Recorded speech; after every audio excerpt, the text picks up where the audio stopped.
Today, I'm doing okay. Last night I was a little upset because I found out that Major Hussein was upset because he felt as if it was a chore that he had to wear his ACUs for the trial.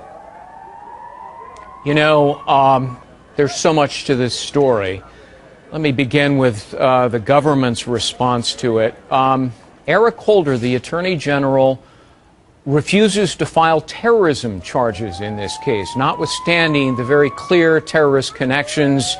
You know, the defendant was emailing Al-Qaeda. He yelled Allah Akbar. He admits he was defending what he calls the Taliban and Mullah Omar. Are you disappointed that Holder refuses to file terrorism charges and the administration calls this a workplace shooting? Not only am I disappointed, I'm embarrassed.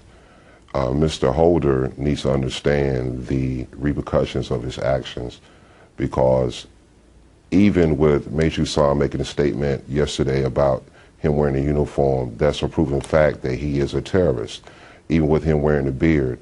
And for Mr. Holder to even make a suggestion from Department of Justice going to DOD's business, that's not his lane.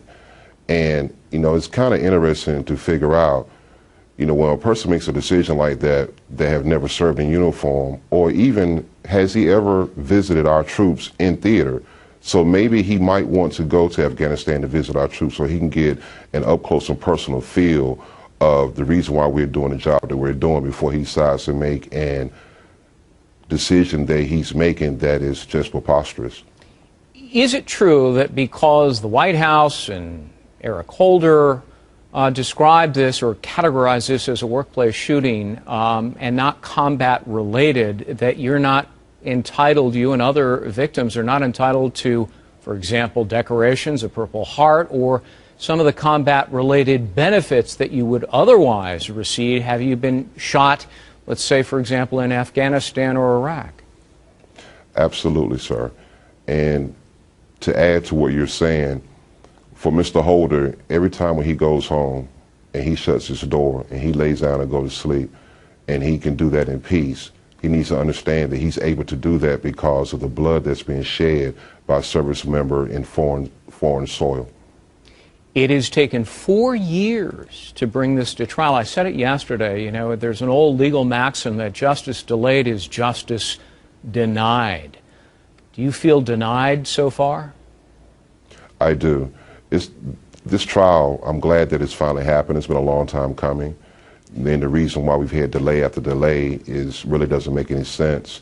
But I guess in some people's minds, it's better late than never.